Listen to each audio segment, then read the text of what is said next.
Assalamualaikum warahmatullahi wabarakatuh. Bismillah walhamdulillah wassalatu wassalamu ala rasulillah Sayyidina wa maulana Muhammad ibn Abdullah wa ala alihi wa sahbihi wa mawalah. Bismillahi ma sya Allah, la quwwata illa billahi ma sya Allah. Bismillahi ma sya Allah, ma kana min ni'matin fa min Allahi ma sya Allah. Bismillahi ma sya Allah, la yasukul khaira illa Allahu ma sya Allah. Bismillahi ma sya Allah, la yasrifu su'a illa Allahu ma sya Allah. Bismillahi ma sya Allah, la ya'ti bil hasanati illa Allahu ma sya Allah. Bismillahi ma sya Allah, la hawla wa la quwwata illa billahil aliyyil azim. Allahumma anfa'na bima 'allamtana wa 'allimna ma yanfa'una. Allahumma zidna ilma warzuqna fahma wa atina hikmah. Allahumma barik lana fi majlisina hadha. Allahumma barik lana fi majlisina hadha. Allahumma barik lana fi majlisina hadha ya Allah. Wa hasil maqasidana, wa hasil maqasidana. Allahumma hafaz wa sallim wa karim habibana Muhammad Rizq bin Husain bin Shihab wa ahlahu wa dhurriyyatahu wa jama'atahu wa talamizahu wa man tabi'ahu min syarri khalqika ajma'in, min syarri khalqika ajma'in bi rahmatika ya arhamar rahimin walhamdulillahi rabbil alamin. Puji syukur alhamdulillah senantiasa kita panjatkan kehadirat Allah Subhanahu wa taala atas segala nikmat karunia anugerah yang sampai malam hari ini, sampai detik ini masih diberikan kepada kita semua. Semoga kita semua senantiasa bisa mensyukuri nikmat-nikmat yang datangnya semuanya dari Allah. Semoga dengan kita bersyukur Allah Subhanahu wa taala mengekalkan nikmat yang ada pada diri kita. Amin.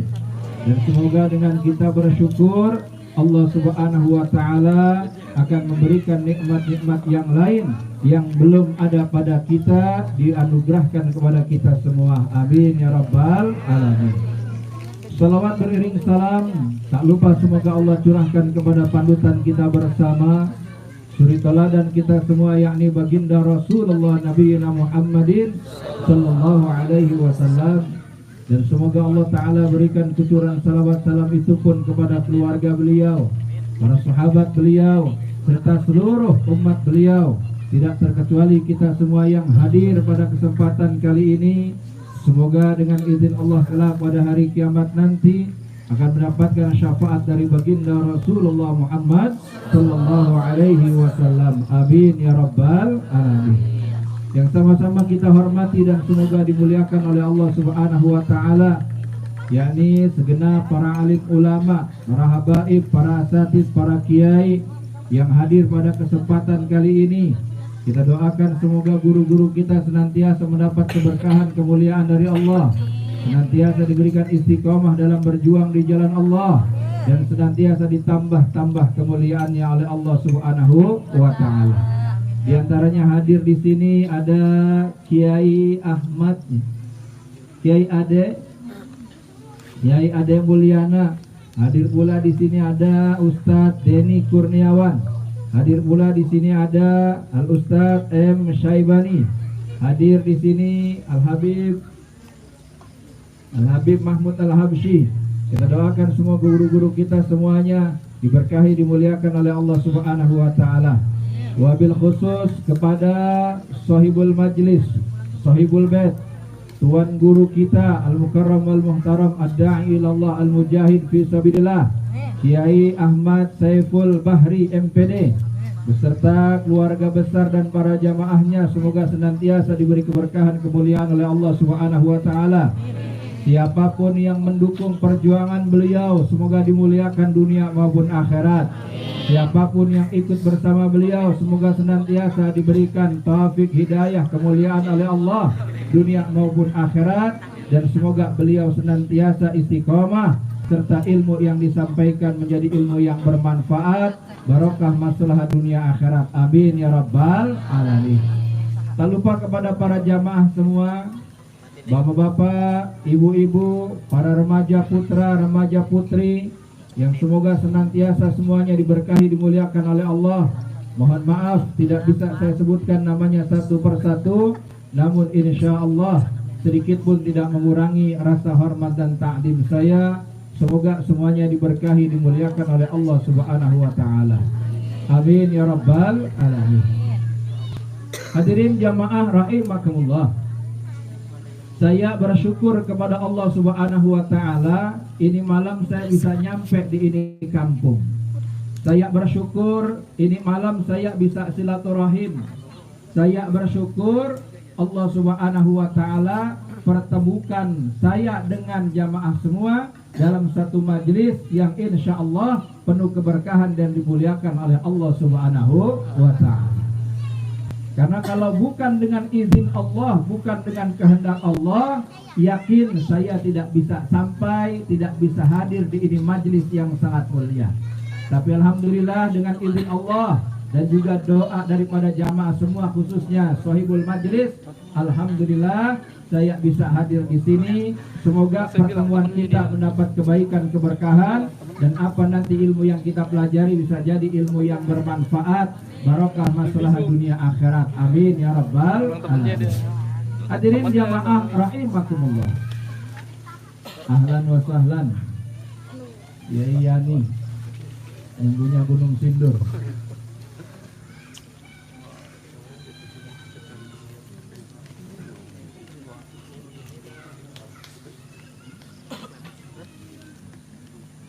Hadirin jamaah rahimakumullah.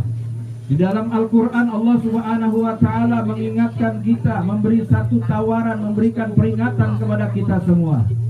Allah Subhanahu wa ta'ala berfirman, bismillahirrahmanirrahim, ya ayyuhalladzina amanu kunu ansarallah. Wahai orang-orang yang beriman, jadilah kalian semua penolong-penolong agama Allah. Ada tawaran dari Allah Subhanahu wa ta'ala. Apa tawarannya? Tawarannya bukan sembarangan, tawarannya bukan kecil, yaitu kita ditawarkan untuk menjadi apa? Yakni menjadi orang-orang yang menolong agama Allah Subhanahu wa ta'ala. Saya mau tanya, kira-kira yang ada di majelis ini ketika dapat tawaran dari Allah, mau diambil atau dicuekin? Mau diterima atau dicuekin? Yang jawab ibu-ibu semua ini. Hadirin jamaah rahimakumullah, Allah Ta'ala ingatkan kita, wahai orang-orang yang beriman, jadilah kalian semua penolong agama Allah. Saya mau tanya, jawab dengan kompak hadirin jamaah rahimakumullah. Allah Subhanahu wa Ta'ala menawarkan kita untuk menjadi penolong-penolong agama Allah.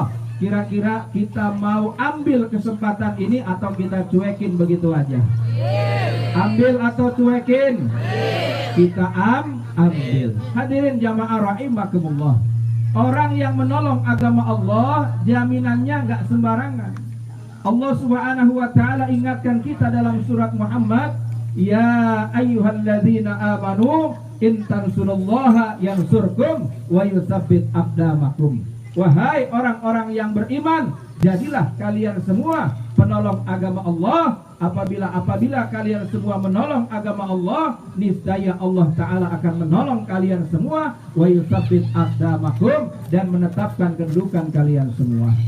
Jadi kalau kita mau menolong agama Allah, janji Allah, kita akan ditolong oleh Allah. Ditolong dalam urusan dunia maupun dalam urusan akhirat. Bukan cuma itu, kedudukan kita ditetapkan, dikuatkan oleh Allah Subhanahu wa ta'ala.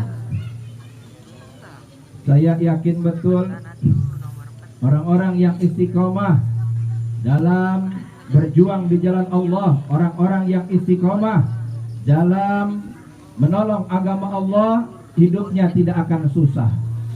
semua permasalahannya akan dibantu oleh Allah. Biar katanya dimusuhin orang, biar katanya banyak yang menentang, biar katanya seluruh orang tidak suka sama dia, manakala yang dia tolong adalah agama Allah Subhanahu wa taala, maka Allah Subhanahu wa taala akan menolong dia, bahkan mendudukan kedudukannya. Amin ya rabbal alamin. Nah, ini tawaran ini ada pada diri kita. Dengan cara apa? Salah satunya ini guru kita punya majelis, namanya Majelis Al-Ghaus. Nah, majelis ini sehebat-hebatnya, sepintar-pintarnya guru kita Kiai Syekh Ahmad Saiful Bahri, tentunya di majelis nggak bisa jalan sendiri. Betul apa betul? Ini majelis nggak bisa berkembang kalau hanya diurus oleh Kiai Saiful aja. Betul apa betul? Nah, ini majelis ini ada tawaran dari Allah Subhanahu wa taala untuk kita bisa menolong agama Allah, salah satunya dengan ini majelis. Kudu kompak, kudu bersatu. Ada yang isi materi, ada yang nyiapin karpet, ada yang nyiapin konsumsi. Apalagi saya lihat nih akhwat yang di dalam semangat banget tadi nyiapin konsumsi. Apa karena saya bawa orang ganteng atau bagaimana, nggak tahu. Semangat, ada yang gelar karpet, ada yang nyiapin, ada yang main hadroh dan lain sebagainya. Ini satu kesatuan, tujuannya tidak lain dan tidak bukan adalah untuk menghidupkan syiar agama Allah, untuk menolong agama Allah Subhanahu wa ta'ala. Hadirin jamaah rahimakumullah, kita berjuang nggak bisa sendiri. Betul apa betul? Betul apa betul? Saya mau ambil contoh. Sapu lidi itu kalau satu, ya, kalau satu jangankan dia untuk membersihkan lapangan, membersihkan lantai saja sulit. Betul. Tapi kalau sapu lidi ini bersatu, hadirin jamaah rahimakumullah, jangankan lapangan yang lebih luas daripada itu saja bisa dibersihkan. Bahkan sapu lidi yang bersatu tidak mudah untuk dipatahkan. Betul apa betul? Betul. Inilah yang dimaksud oleh Nabi Sallallahu Alaihi Wasallam dalam sabda beliau, "Alaikum bil jamaah, fa inna yadallahi ma'al jamaah." Hendaklah kalian semua berjamaah, karena sesungguhnya pertolongan Allah ada di dalam jamaah. Insya Allah.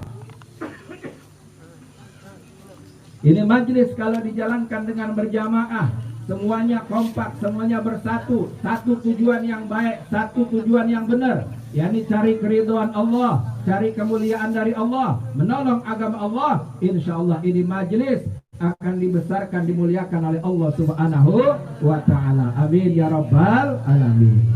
Makanya moga-moga guru kita tetap istiqomah. Tadi beliau bilang katanya jangan punya niatan mau cari jamaah. Saya ingat betul waktu saya belajar di pesantren di Para Amsilati, saya pun dapat pesan dari guru saya, nanti pulang ke rumah buka majelis taklim, 1-2 orang diajar, nggak nunggu ribuan, nggak nunggu ratusan, 1-2 orang diajar, karena pada hakikatnya kita bukan nyari jamaah, tapi cari keridhaan Allah. Banyak jamaah tapi ujub, sombong, maka tidak ada nilai apa-apa di hadapan Allah. Oh, tapi kalau sedikit diopenin sungguh-sungguh ikhlas tulus, semuanya akan menjadi pejuang di jalan Allah dan mendapat keridhaan Allah Subhanahu wa ta'ala. Amin ya rabbal alamin. Hadirin jamaah rahimakumullah, ini majelis ilmu. Ada majelis itu banyak macamnya. Ada majelis zikir, ada majelis ilmu. Keutamaan majelis ilmu ini di atas majelis zikir. Suatu ketika baginda Rasulullah Sallallahu Alaihi Wasallam, Allahumma sholli wa sallim wa barik, beliau hadir dalam satu majelis zikir. Beliau lihat, beliau kagum, beliau senang, tapi beliau tidak singgah. Hadirin jamaah rahimakumullah. Tapi ketika beliau hadir di majelis ilmu, padahal jamaahnya tidak terlalu banyak dibanding majelis zikir tadi, beliau senang, beliau kagum, bahkan beliau duduk. Kemudian Sahabat bertanya, kenapa engkau tidak duduk di majelis zikir ya Rasulullah, tapi engkau duduk di majelis ilmu? Bahwasanya Nabi lebih senang, lebih cinta dengan majelis ilmu, karena orang ibadah kudu pakai ilmu. Betul apa betul? Orang ibadah kudu pakai ilmu, sholat pakai ilmu, ngaji pakai berjuang pakai termasuk zikiran juga pakai ilmu. Dalam Safwatul Zubat dijelaskan, wa kullu man bighairi ilmin ya'malu a'maluhu mardudatun la tuqbalu. Setiap amal yang dilakukan tanpa ilmu, maka amalnya ditolak, tidak diterima. Contoh gampang hadirin jamaah rahimakumullah. Orang azan itu bisa dapat rahmat, bisa dapat azab. Kalau dia azan pakai ilmu, dapat rahmat. Tapi kalau nggak pakai ilmu, bisa dapat azab, bahkan bisa rusak akidahnya. Contohnya, ini baru lafaz Allahu Akbar saja. Dia azan Allahu Akbar, Allahu Akbar. Nah, kalau ada ilmunya, ini dia pasti baknya nggak dipanjangin. Tapi kalau dia nggak pakai ilmu, dia panjangin baknya. Orang yang nggak paham ini biasa aja. Tapi orang yang paham, ketika misalnya baknya dipanjangin, ini suatu kesalahan yang fatal. Allahu Akbar, Allahu Akbar. Nah, kelihatannya kayak azan di Mekah, betul? Tapi maknanya rusak ketika lafaz akbar, baknya dipanjangin, bukannya menjadi Allah zat yang maha besar, tapi maknanya bisa merusak akidah, yaitu Allah beduk besar. Na'udzubillah min. Kira-kira kalau malaikat dengar kayak begini, seneng apa gedek nih? Seneng apa gedek? Perkara azan saja pakai ilmu. Nah, jangan hati-hati nih aksi yang suka ikut aksi, betul? Yang suka ikut gerakan, misalnya ada takbir, dia bilang Allahu Akbar. Nah, ini pantesan kagak pernah menang-menang berjuang. Ternyata takbirnya bukan datengin rahmat, tapi datengin azab. Orang sholat baca Fatihah. Pada sholat nggak nih Pak? Ibu pada sholat Bu? Pak pada sholat Pak? Kalau dilihat dari wajahnya sih bapak-bapak, ibu-ibu ini potongannya potongan surga semua.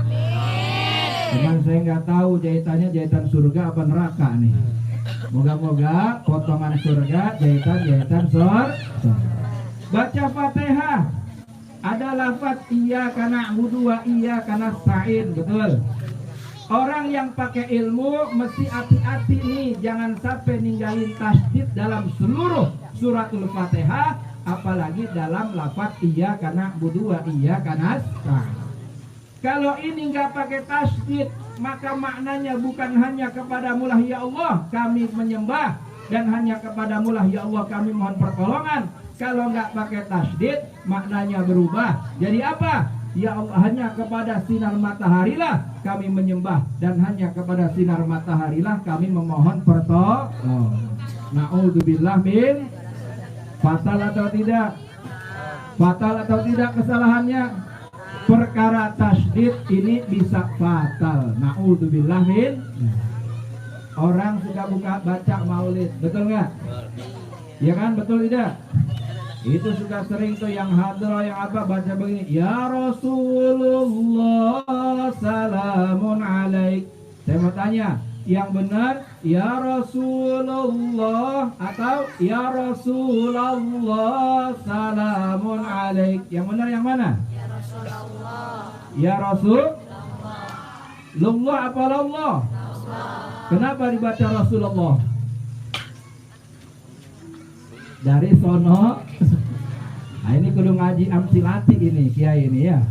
Jadi kalau ngaji amsilati paham nih, namanya menjadi munada mudhaf, hukumnya nasab. Dalam alfiyatu wabnil mu'arafal munadal mufrada alladzi fi rafihi qad uhida wal mufradal manqura wal mudhafa wa shibhahun shib'adiman khilafa mabni rafa munada ma'rifat mufrad mudhaf syibih nasab dan nakirah mufrad. Begitu kata amsilatinya ya. Jadi dibaca apa? Ya Rasulullah. Ya Rasulullah, tidak dibaca ya Rasul. Rasulullah. Hati-hati, udah paling banter, paling kenceng, salah lagi. Jadi saya mau tanya lagi nih, ini perkara ilmu hadirin jamaah rahimakumullah. Orang niat puasa, kemarin kita belum lama puasa, betul? Moga-moga Allah terima puasa kita. Orang baca niat nawaitu soma ghodin an adai fardi syahri, fardi fardu. Ribut lah ya.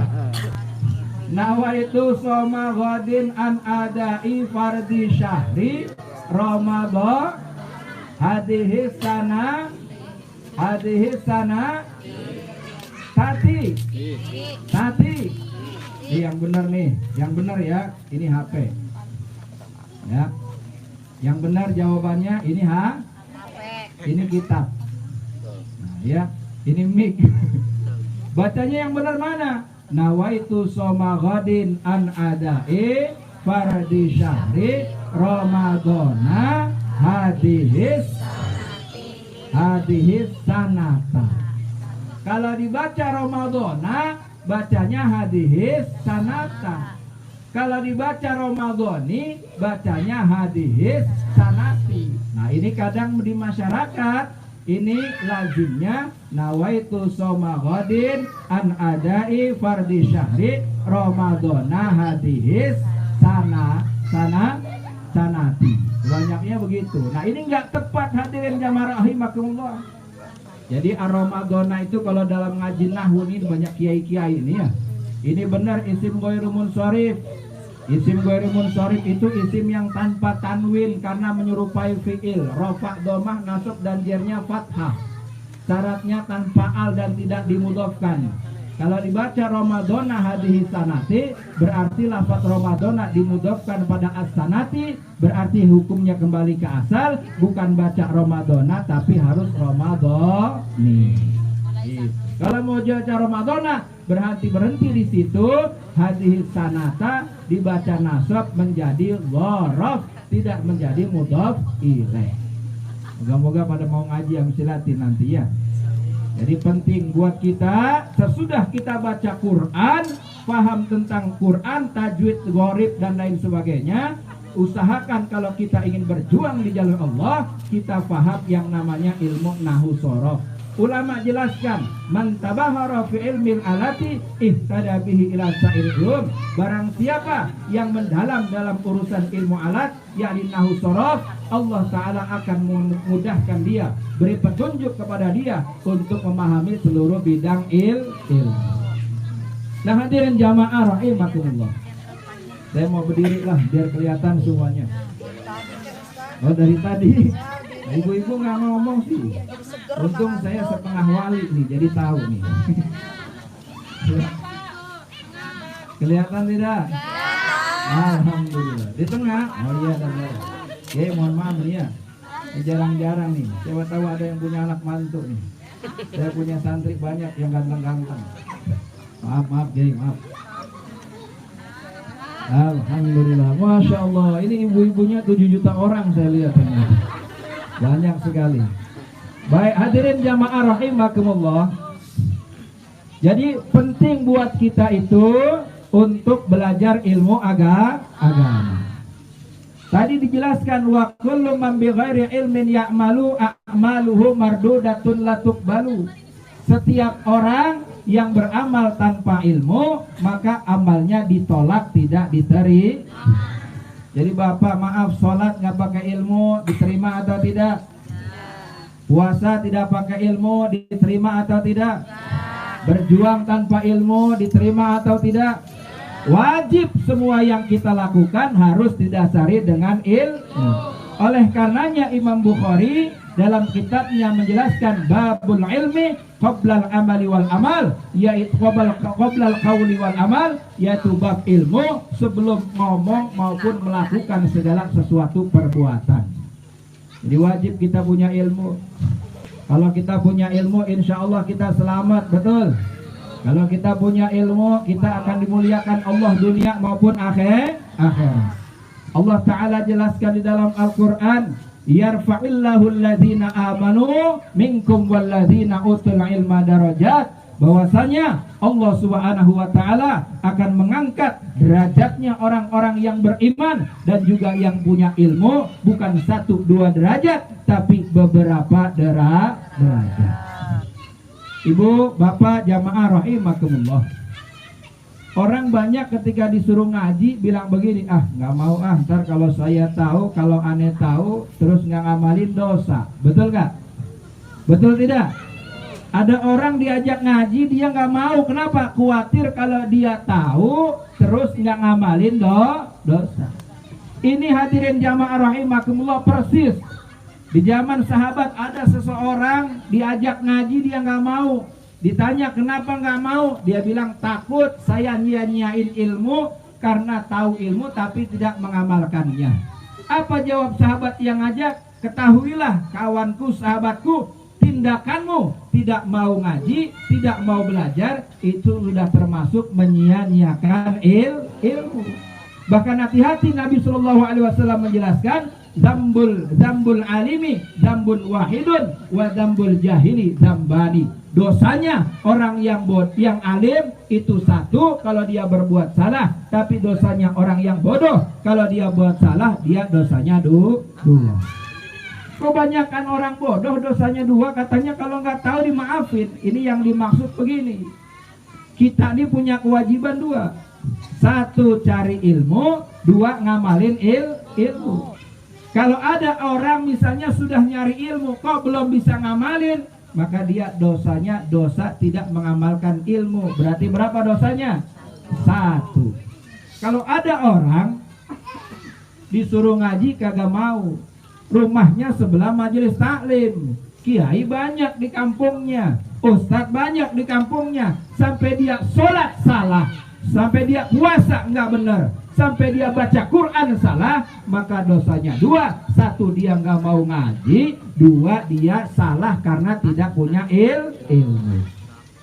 Jadi saya mau tanya, kira-kira di sini pada semangat nggak ngajinya ini? Ini tiap malam Jumat begini apa baru malam ini doang? Iya, maksudnya ini tiap talim di sini malam Jumat ya? Iya. Ini tiap malam Jumat penuh begini apa baru pembukaan doang? Biasanya rame pembukaan sama penutupan doang. Kenapa? Kalau pembukaan ada berkatnya katanya. Lihat aja tuh, saya lihat ibu-ibu piring bersih, ya kan? Itu udah pada tinggal sampahnya doang.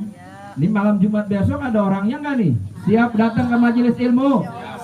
Siap belajar? Siap hidupkan majelis ilmu? Siapa yang hidupkan majelis ilmu, siapa yang tolong agama Allah, niscaya dia akan ditolong oleh Allah Subhanahu wa ta'ala. Amin ya rabbal alamin. Nah hadirin jamaah rahimakumullah, saya mau sampaikan nih hal penting. Tadi kita sudah sedikit bahas tentang sholat. Hati-hati, ini banyak diantara kita kurang open, kurang teliti sama masalah sholat. Betul apa betul? Kadang punya anak, maaf, yang diributin bukan ngajinya, bukan sholatnya, tapi sekolah umumnya. Beda dia daftarin anak mau ngaji sama daftarin anak mau sekolah, semangat orang tua beda. Bahkan ancamannya juga beda.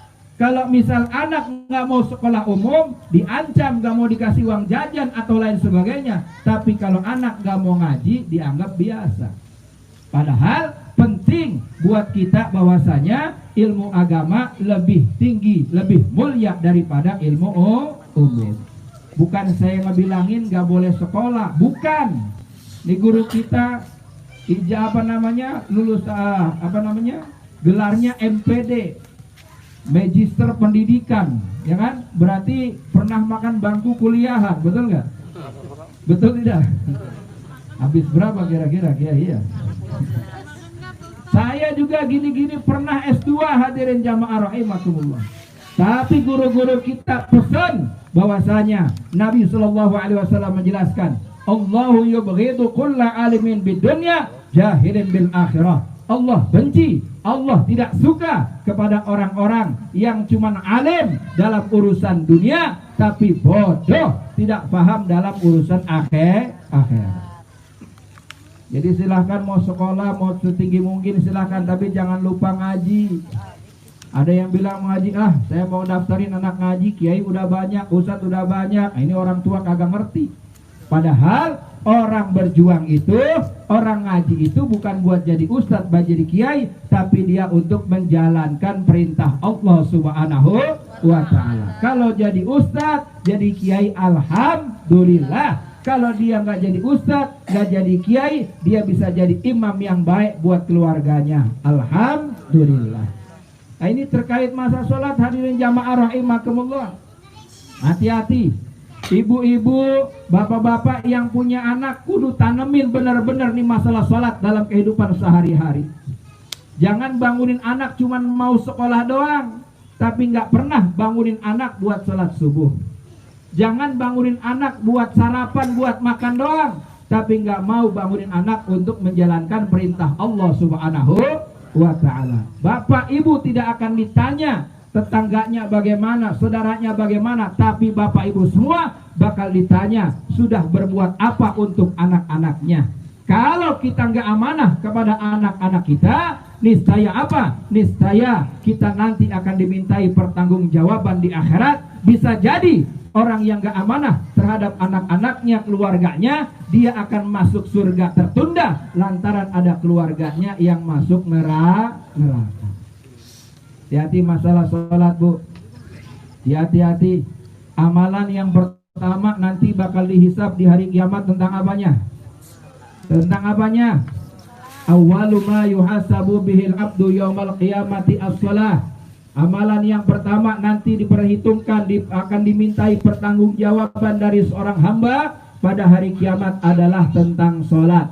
Kalau sholatnya baik, maka baik semua amalnya. Kalau sholatnya rusak, maka rusak semua amalnya. Kerja boleh, sholat jangan ditinggal. Sekolah boleh, sholat jangan ditinggal.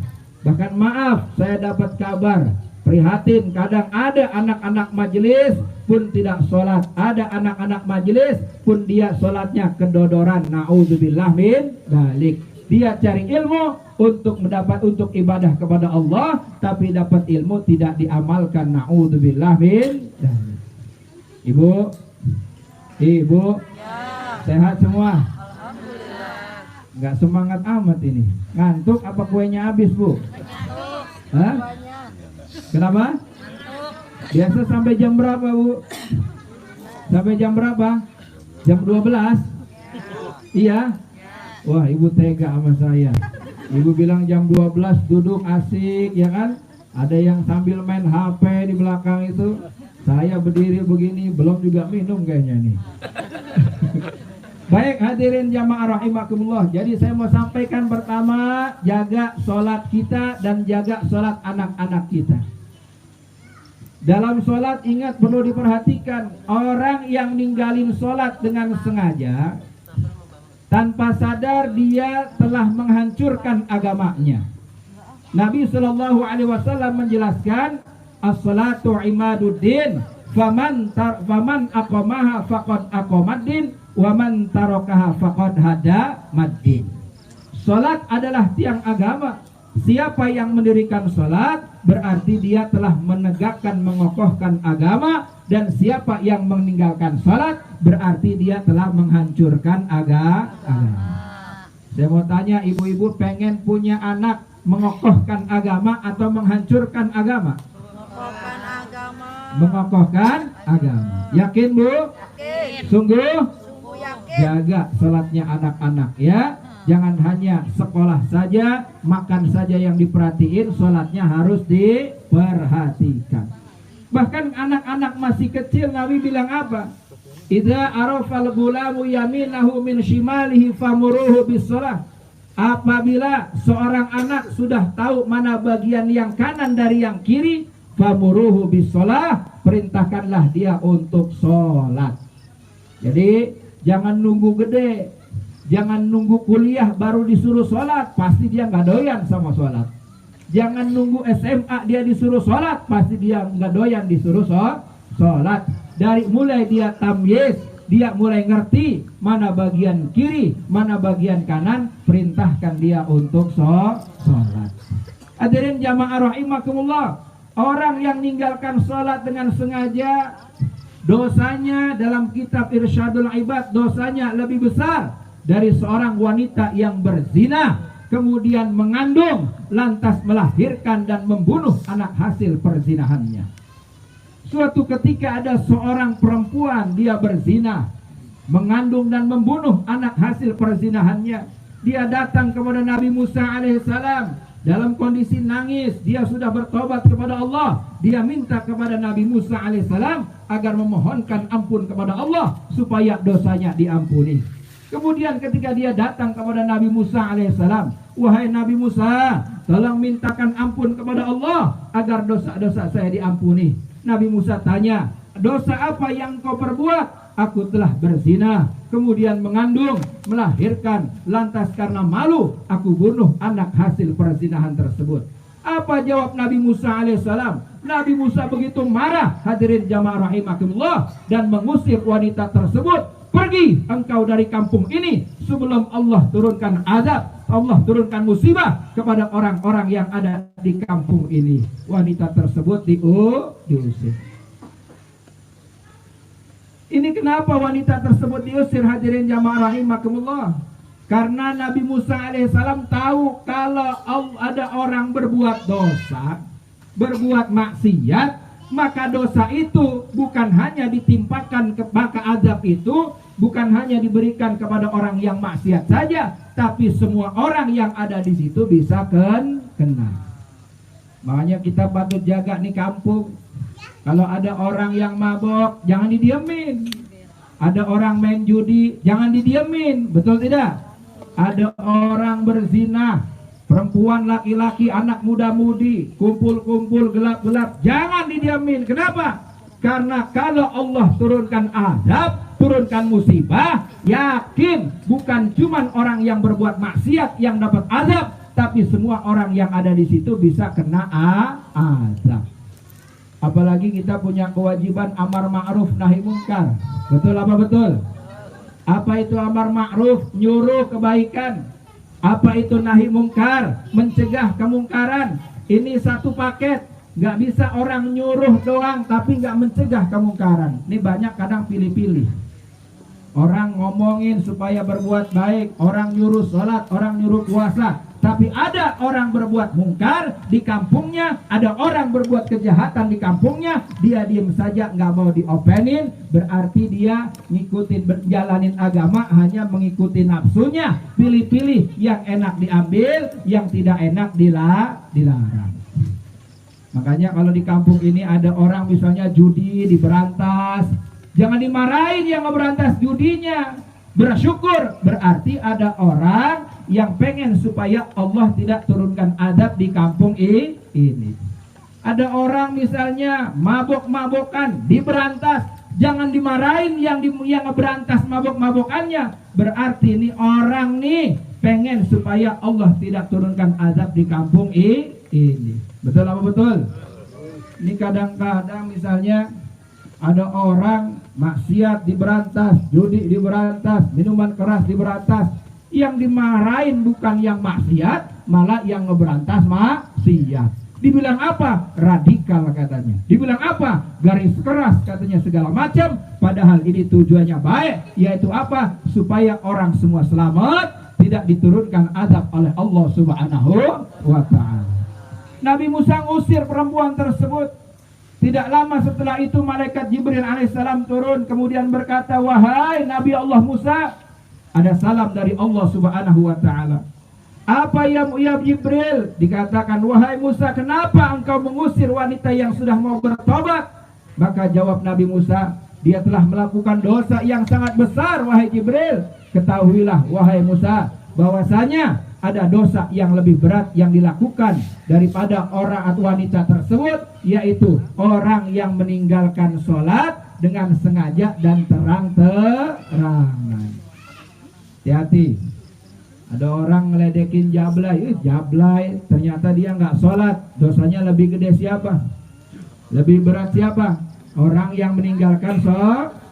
Dan ingat Bu, orang yang ninggalin sholat dengan sengaja maupun tidak sengaja, dia punya utang kepada Allah Subhanahu wa taala sampai mati. Kalau dia belum bayar, utang itu tidak akan lunas.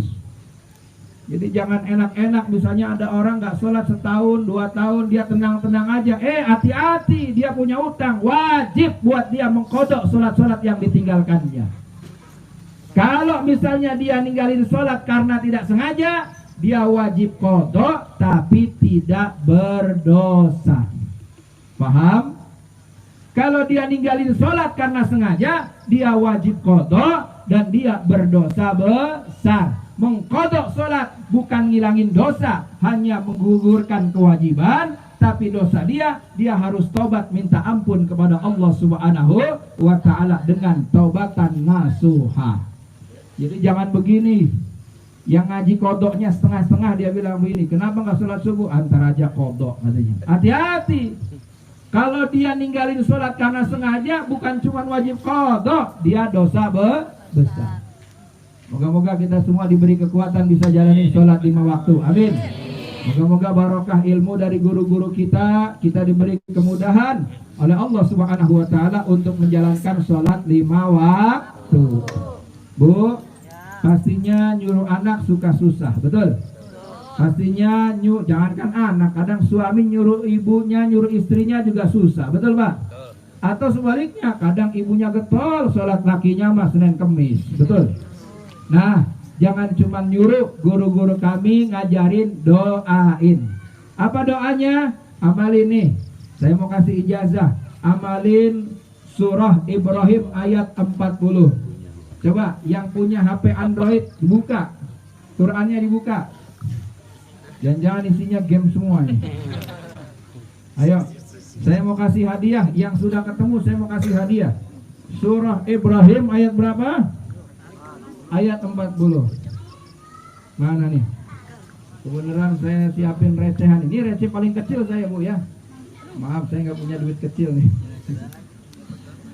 Ada? Mana? Ayo yang bisa dulu angkat tangannya, saya mau kasih hadiah. Surat Ibrahim ayat 40. Ini pada punya HP enggak nih? Hah? Ibu-ibu punya HP enggak Bu?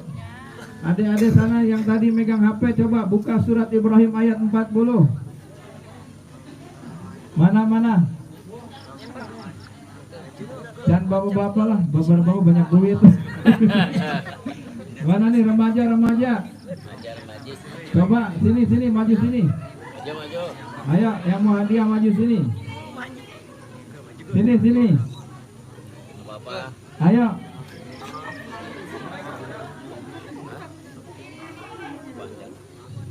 Nggak mau? Saya tambahin 2.000 nih. Ayo sini, maju ke depan sini. Bawa HP Androidnya, bawa. Ada di sini ada, ibu-ibu boleh dah, bapak-bapak jangan. Mana? Coba ibu maju ke sini, maaf Bu, maaf. Ayo Bu, kasih selawatan ayo. Sholatullah. Baik, bunyinya mana Bu? Jangan lihat besar kecilnya duitnya, mana Bu? Coba tolong dibaca.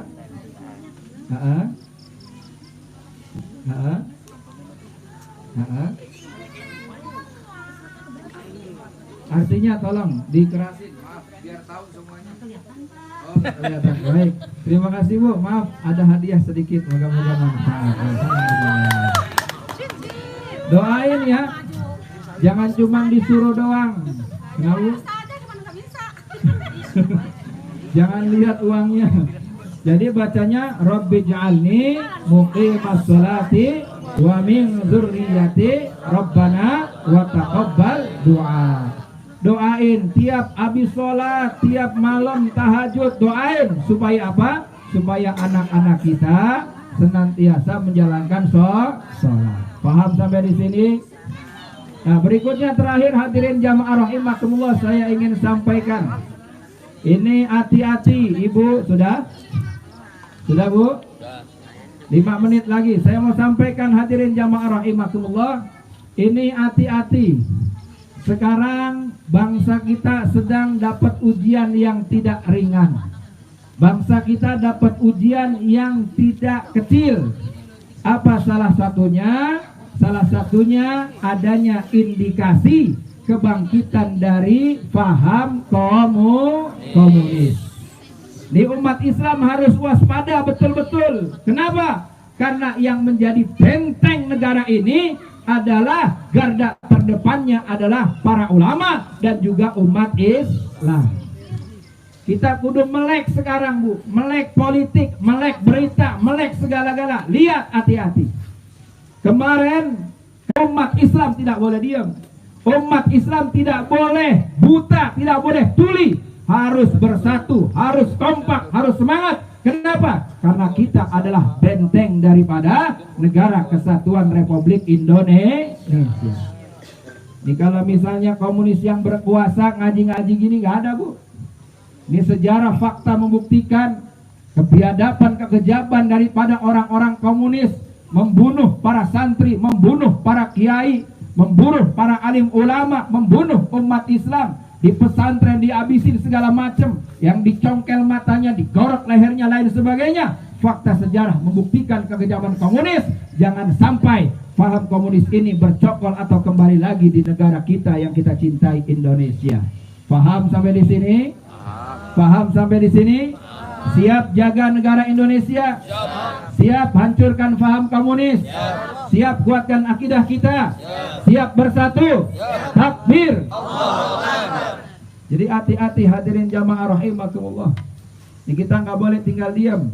Saya mau sampaikan ini amanah. Bukan saya mau ikut-ikutan bahas politik. Ini amanah. Kalau kita nggak sampaikan kebiadaban maupun kebusukan daripada orang-orang yang berusaha membangkitkan kembali rezim-rezim ataupun daripada komunis ini bahaya nanti buat kita semua umat Islam di Indonesia. Ketuhanan yang Maha Esa akan diganti dengan ketuhanan yang berkebudayaan. Ini pelecehan kepada ajaran agama Islam itu sendiri. Na'udzubillah bin dzalik. Itu saja. Moga-moga ada manfaat berkahnya. Kita hati-hati, kita jaga, kita kuatkan majelis-majelis taklim, kita kuatkan persatuan kita. Moga-moga kedepannya bisa lebih baik lagi. Allah turunkan kebaikan, keberkahan buat bangsa kita menjadi bangsa yang baldatun, thayyibatun, waratun, ghafur. Allah jaga ulama-ulama kita, Allah jaga guru-guru kita, dan semoga siapapun yang punya niat jelek kepada bangsa kita dibinasakan oleh Allah, dihilangkan oleh Allah, dijauhkan dari kita semua. Amin ya rabbal alamin. Terima kasih. Itu saja yang bisa disampaikan. Yang baik, yang benar datangnya dari Allah. Yang salah, keliru, khilaf karena kebodohan, kekurangan diri saya. Semoga Allah ampuni dosa saya dan dosa kita semua. Wallahu muwaffiq ila aqwamit thoriq. Hadanallahu wa iyyakum ajma'in. Ihdinas siratal mustaqim. Wassalamualaikum warahmatullahi wabarakatuh.